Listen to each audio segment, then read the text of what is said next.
اللہ کے نام سے جو سراسر رحمت ہے، جس کی شفقت ابدی ہے۔ یہ سورہ ابراہیم ہے۔ یہ ایک مکی سورہ ہے۔ اس سورہ کا نام ابراہیم اس لیے ہے کہ سورہ کی آیت 35 اور 41 میں جناب ابراہیم علیہ السلام کا ذکر ہے۔ یہ سورہ الف لام میم را ہے۔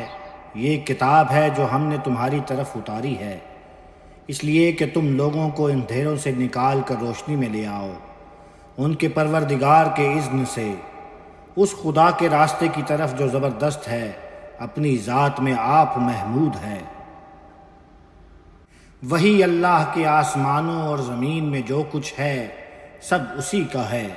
تم اس کا انکار کرو گے، یاد رکھو ان کے لیے جو اس کتاب کے منکر ہیں ایک شدید عذاب کی تباہی ہے۔ ان کے لیے جو دنیا کی زندگی کو آخرت پر ترجیح دیتے ہیں اور خدا کے راستے سے روکتے ہیں اور اس میں ٹیڑھ پیدا کرنا چاہتے ہیں، یہ لوگ گمراہی میں بہت دور جا چکے ہیں۔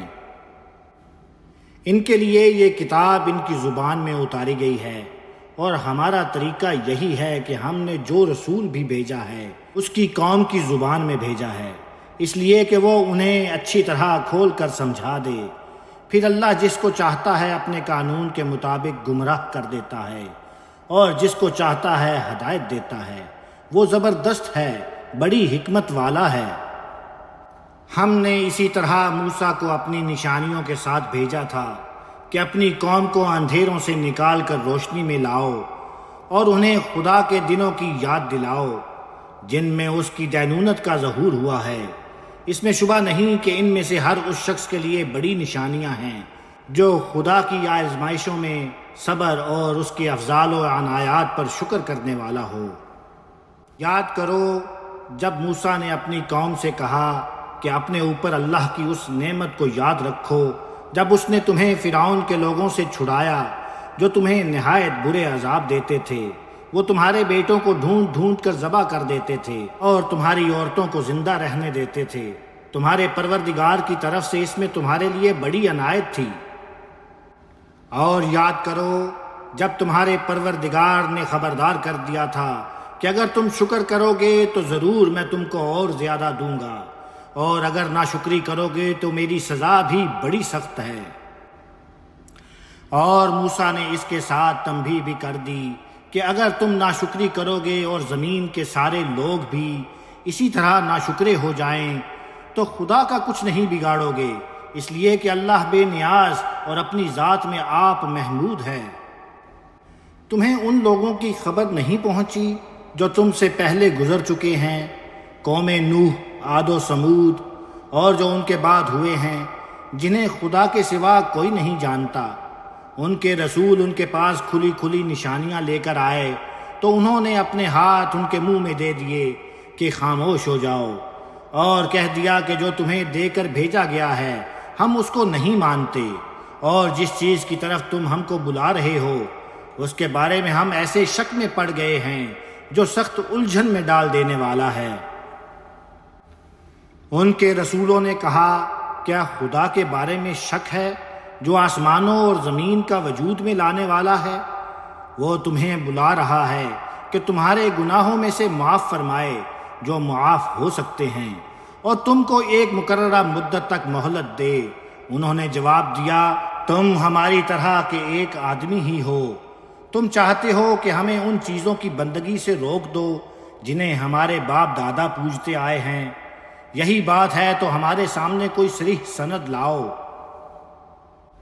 ان کے رسولوں نے ان سے کہا، بے شک ہم تمہاری ہی طرح کے آدمی ہیں، مگر اللہ اپنے بندوں میں سے جس پر چاہتا ہے فضل فرماتا ہے، یہ ہمارے اختیار میں نہیں ہے۔ اذن الہی کے بغیر ہم تمہیں کوئی سند لا دکھائیں، سو تمہارا یہ مطالبہ اللہ کے حوالے ہے، اور ایمان والوں کو چاہیے کہ اس طرح کے معاملات میں اللہ ہی پر بھروسہ رکھیں۔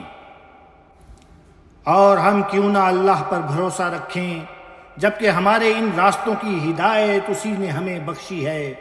تم جو اذیت بھی ہمیں دے رہے ہو ہم اس پر ہر حال میں صبر کریں گے اور اللہ پر بھروسہ کریں گے، اس لیے کہ بھروسہ کرنے والوں کو اللہ ہی پر بھروسہ کرنا چاہیے۔ اس پر ان منکروں نے اپنے رسولوں سے کہہ دیا کہ ہم تم کو اپنی اس سرزمین سے لازماً نکال دیں گے یا تمہیں بالآخر ہماری ملت میں واپس آنا ہوگا۔ تب ان کے پروردگار نے ان کی طرف وحی بھیجی کہ ہم ان ظالموں کو ہلاک کر دیں گے اور ان کے بعد تمہیں اس ملک میں آباد کریں گے۔ یہ بشارت ہے ان کے لیے جو میرے حضور جواب دہی کے لیے کھڑے ہونے سے ڈرے اور جو میری وعید سے ڈرے۔ انہوں نے فیصلہ چاہا تھا سو فیصلہ ہو گیا، اور اس کے نتیجے میں ہر سرکش ضدی نامراد ہوا۔ اب اس کے آگے دوزخ ہے، وہاں اس کو پیپ کا پانی پلایا جائے گا، وہ اس کو گھونٹ گھونٹ پیے گا اور گلے سے اتار نہ سکے گا، اور ہر طرف سے اس پر پلی پڑ رہی ہوگی لیکن مرنے نہ پائے گا، اور آگے ایک اور سخت عذاب اس کا منتظر ہوگا۔ جن لوگوں نے اپنے پروردگار سے کفر کیا ہے ان کے اعمال کی مثال اس راکھ کی سی ہے جس پر آندھی کے دن تند و تیز ہوا چل جائے۔ انہوں نے جو کچھ کیا ہوگا اس میں سے کچھ بھی نہ پا سکیں گے، یہی دور کی گمراہی ہے۔ کیا تم نے دیکھا نہیں کہ اللہ نے آسمانوں اور زمین کو حق کے ساتھ پیدا کیا ہے؟ یہ اس کی دی ہوئی مہلت ہے کہ وہ تمہارے اس کفر و شرک کو گوارا کر رہا ہے۔ وہ چاہے تو تمہیں لے جائے اور ایک نئی مخلوق تمہاری جگہ لے آئے۔ یہ اللہ پر کچھ بھی دشوار نہیں ہے۔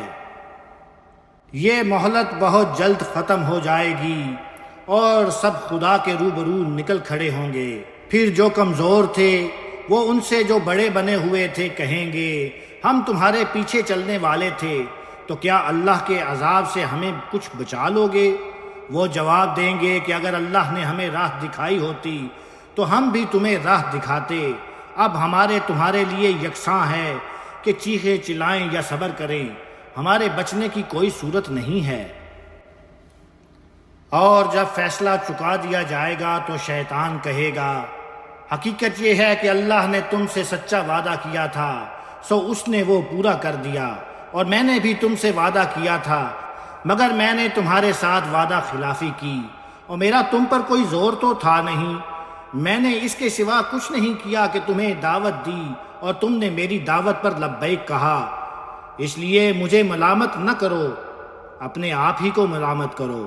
اب نہ میں تمہاری فریاد کو پہنچ سکتا ہوں نہ تم میری فریاد کو پہنچ سکتے ہو۔ تم نے جو مجھے شریک ٹھہرایا تھا میں نے اس کا پہلے ہی انکار کر دیا ہے۔ حقیقت یہ ہے کہ اسی طرح کے ظالم ہیں جن کے لیے دردناک عذاب ہے۔ اس کے برخلاف جو لوگ ایمان لائے اور انہوں نے نیک عمل کیے ہیں وہ ایسے باغوں میں داخل کیے جائیں گے جن کے نیچے نہریں بہتی ہوں گی، وہ اپنے پروردگار کے اذن سے وہاں ہمیشہ رہیں گے۔ ان کا تہیہ ان باغوں میں ایک دوسرے کے لیے سلام ہوگا۔ یہ اس لیے کہ ان کے علم و عمل کی بنیاد ایک کلمہ طیبہ ہے۔ کیا تم نے دیکھا نہیں کہ اللہ نے کلمہ طیبہ کی مثال کس طرح بیان فرمائی ہے؟ وہ ایک شجرہ طیبہ کے مانند ہے جس کی جڑیں زمین میں اتری ہوئی اور جس کی شاخیں فضا میں پھیلی ہوئی ہیں۔ وہ اپنے پروردگار کے اذن سے اپنا پھل ہر فصل میں دیتا رہتا ہے۔ یہ کلمہ طیبہ کی مثال ہے، اور اللہ لوگوں کے لیے تمثیلیں بیان فرماتا ہے تاکہ وہ یاد دہانی حاصل کریں۔ اور اس کے مقابل میں کلمہ خبیثہ کی مثال ایک شجرہ خبیثہ کی ہے جو زمین کے اوپر ہی سے اکھاڑ لیا جائے، اس کو کوئی ثبات نہ ہو۔ ایمان والوں کو اللہ اسی محکم بات سے دنیا اور آخرت دونوں کی زندگی میں ثبات عطا فرمائے گا، اور جو اپنی جان پر ظلم کرنے والے ہیں ان کو اللہ منزل سے بھٹکا دے گا۔ اللہ اپنے علم و حکمت کے مطابق جو چاہے کر گزرتا ہے۔ تم نے دیکھا نہیں ان لوگوں کو جنہوں نے اللہ کی نعمت کے بدلے میں ناشکری کی اور اپنی قوم کو ہلاکت کے گھر میں لا اتارا ہے؟ جہنم، وہ اس میں داخل ہوں گے اور وہ کیا ہی برا ٹھکانہ ہے۔ انہوں نے اللہ کے شریک ٹھہرائے تاکہ لوگوں کو اس کے راستے سے بھٹکا دیں۔ ان سے کہو مزے کر لو، تمہارا ٹھکانہ بالآخر دوزخ ہی کی طرف ہے۔ اے پیغمبر، میرے جو بندے ایمان لے آئے ہیں ان سے کہہ دو کہ نماز کا اہتمام رکھیں اور جو کچھ ہم نے ان کو عطا فرمایا ہے اس میں سے کھلے اور چھپے اللہ کی راہ میں خرچ کریں، اس سے پہلے کہ وہ دن آ جائے جس میں نہ خرید و فروخت ہوگی اور نہ کوئی دوستی کام آئے گی۔ یہ مشرکین دیکھتے نہیں کہ اللہ ہی ہے جس نے آسمانوں اور زمین کو پیدا کیا اور آسمان سے پانی اتارا، پھر اس سے تمہاری روزی کے لیے طرح طرح کے پھل نکالے اور کشتی کو تمہارے کام میں لگا دیا کہ اس کے حکم سے سمندر میں چلے، اور اس نے دریاؤں کو تمہارے کام میں لگایا اور سورج اور چاند کو تمہارے کام میں لگایا، دونوں برابر چلے جا رہے ہیں۔ اسی طرح دن اور رات کو بھی اس نے تمہارے کام میں لگایا، اور تمہیں ہر چیز میں سے جو تم نے مانگی عطا فرمایا۔ اگر تم اللہ کی نعمتوں کو گننا چاہو تو نہیں گن سکتے، اس پر بھی خدا کے شریک ٹھہراتے ہو۔ حقیقت یہ ہے کہ انسان بڑا ہی بے انصاف اور بڑا ناشکرا ہے۔ یہ ابراہیم کی اولاد ہیں، انہیں وہ واقعہ سناؤ جب ابراہیم نے دعا کی تھی کہ میرے پروردگار اس شہر کو امن کا شہر بنا اور مجھے اور میری اولاد کو اس سے دور رکھ کہ ہم بتوں کو پوجنے لگیں۔ پروردگار، ان بتوں نے بہت لوگوں کو گمراہی میں ڈال دیا ہے، یہ میری اولاد کو بھی گمراہ کر سکتے ہیں، اس لیے جو ان میں سے میری پیروی کرے وہ تو میرا ہے، اور جس نے میری بات نہیں مانی اس کا معاملہ تیرے حوالے ہے، پھر تو بخشنے والا ہے، تیری شفقت ابدی ہے۔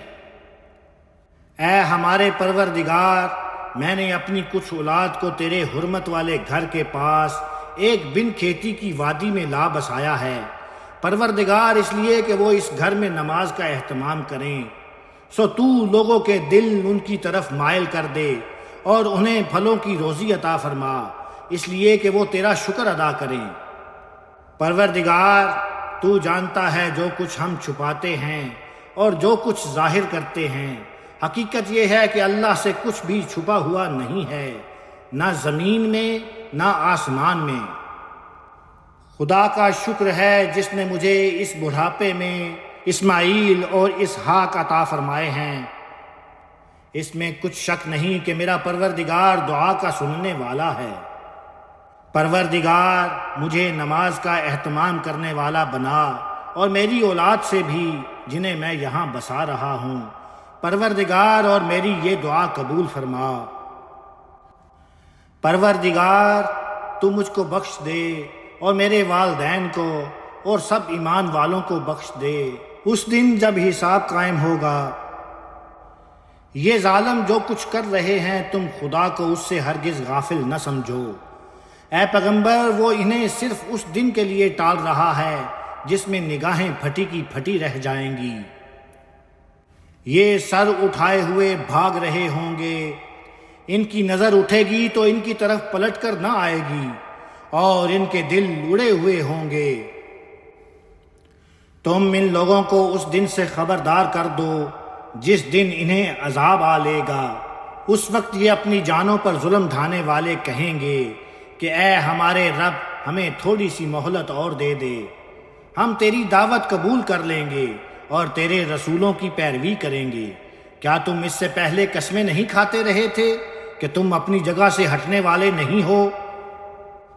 تم انہی لوگوں کی بستیوں میں آباد تھے جنہوں نے اپنی جانوں پر ظلم ڈھائے تھے، اور تم پر کھل چکا تھا کہ ہم نے ان کے ساتھ کیا معاملہ کیا، اور ہم نے تمہارے لیے ان کی مثالیں بیان کر دی تھیں۔ انہوں نے اپنی سب چالیں چل دیکھیں، ان کی یہ چالیں اب اللہ کے پاس دھری ہیں، اگرچہ ان کی چالیں ایسی تھیں کہ ان سے پہاڑ بھی ٹل جائیں۔ سو ہرگز خیال نہ کرو کہ اللہ اپنے رسولوں سے کیے ہوئے وعدوں کے خلاف کرے گا، یقیناً اللہ زبردست ہے، وہ انتقام لینے والا ہے۔ اس دن کو یاد رکھو جب یہ زمین دوسری زمین سے بدل دی جائے گی اور آسمان بھی، اور سب تنہا بے یار و مددگار اللہ واحد و قہار کے سامنے نکل کھڑے ہوں گے۔ اس دن تم مجرموں کو دیکھو گے کہ زنجیروں میں جکڑے ہوئے ہیں، ان کے لباس تارکول کے ہیں اور ان کے چہروں پر آگ چھائی ہوئی ہے۔ یہ اس لیے کہ اللہ ہر شخص کو اس کی کمائی کا بدلہ دے، بے شک اللہ جلد حساب چکا دینے والا ہے۔ یہ لوگوں کے لیے ایک اعلان ہے، اس لیے کہ ان پر حجت پوری ہو جائے، اور اس لیے کہ وہ اس کے ذریعے سے خبردار کر دیے جائیں، اور اس لیے کہ وہ جان لے کہ وہی ایک معبود ہے، اور اس لیے کہ دانش مند اس سے یاد دہانی حاصل کر لیں۔ الحمدللہ رب العالمین، استغفر اللہ ربی واتوب علیہ، استغفر اللہ ربی واتوب علیہ، استغفر اللہ ربی واتوب علیہ، آمین یا رب العالمین۔